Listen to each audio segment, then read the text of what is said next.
भिवंडी के number 1 internet service provider इंफ्रानेट अपने नए कस्टमर्स के लिए लाए हैं धमाकेदार ऑफर।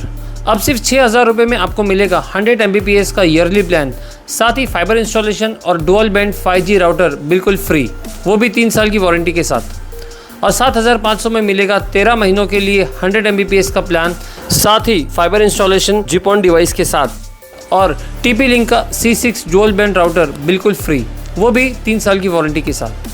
तो आज ही कॉल कीजिए इंफ्रानेट में और अपनी ज़िंदगी में लाइए रफ्तार। कॉलेज अंबरनाथ परिसर के अंदर कुछ मुस्लिम छात्रों के द्वारा नमाज पढ़ते हुए एक वीडियो जारी हुआ। इसकी जानकारी मिलने पर ग्रामीण, बजरंग दल और अन्य हिंदू संगठनों के कुछ कार्यकर्ता कॉलेज पहुंचे और जय श्री राम के नारे लगाते हुए छात्रों का माफी मांगते हुए वीडियो बनाया। कॉलेज में नमाज पढ़ने का विरोध कर रहे इन कार्यकर्ताओं ने नमाज पढ़ने वाले कुछ मुस्लिम छात्रों से कान पकड़वा कर उनसे माफी मंगवाई।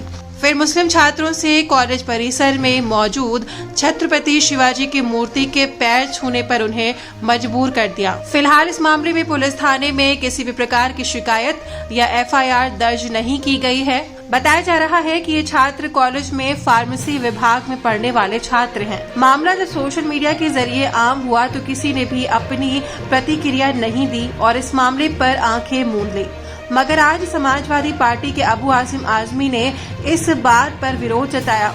आइए देखते हैं उन्होंने क्या कहा। अब हमारे देश में सिर्फ और सिर्फ हिंदू और मुसलमान नफरत की राजनीति चल रही है।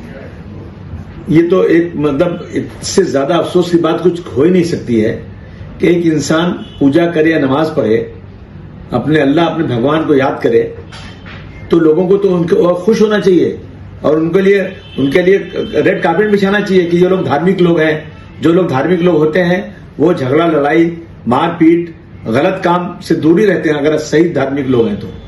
आप जो है आइडियल फार्मेसी कॉलेज जो अंबरनाथ कल्याण में है, वहां बच्चों ने नमाज पढ़ लिया।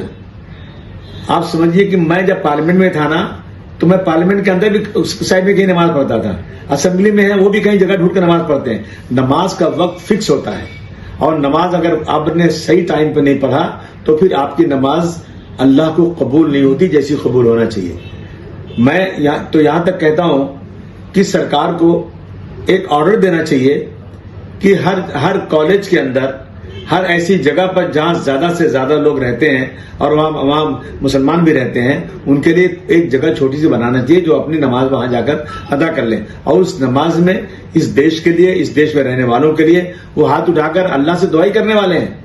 लेकिन ये बदतमीजी, ये जो गुंडागर्दी इस देश में चल रही है कि जिन बच्चों ने नमाज पढ़ा उनको शिवाजी महाराज के पुतले के सामने, अरे शिवाजी महाराज तो एक ऐसे इंसान थे जिन्होंने इस देश में मुसलमानों को बहुत सम्मान दिया।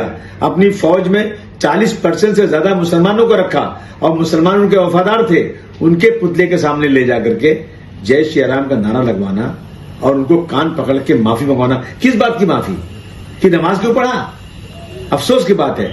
मैं देश के तमाम लोगों से कहना चाहता हूं कि आप देखिए देश में क्या हो रहा है। ये ऐसी चीज है। अरे मैं तो शिवसेना के में काम करने वाले नेताओं के घर में गया और मैंने नमाज की बात किया। उन लोगों ने बेचारे ने लाके चादर बिछाया और मैंने नमाज पढ़ा। खुश हुए लोग कि आपने मेरे घर में नमाज पढ़ा। माहौल ये होना चाहिए देश के अंदर कि जब भी किसी को कुछ काम पड़े, हिंदू हो या मुसलमान, एक दूसरे को मदद करे। लेकिन यहाँ ऐसा हो रहा है। मैं मुख्यमंत्री जी से कहना चाहता हूं कि साहब, ये पानी सर से ऊंचा जा रहा है, कहीं न कहीं इन चीजों को रुकना चाहिए। क्या हिंदू मुस्लिम लगा के रखे हमने?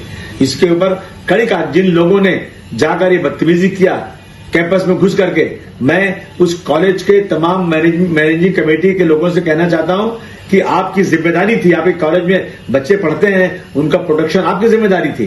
लेकिन आप लोगों ने ऐसे गुंडे लोगों को, ऐसे सांप्रदायिक लोगों को अंदर घुसने दिया और उन लोगों ने जो है बच्चों से माफी मंगाया। पूरा देश इसको देखकर शर्मसार है। शर्म कर रहे हैं लोग कि आज इस देश में क्या हो रहा है। सख्त कार्रवाई होना चाहिए उन लोगों के ऊपर।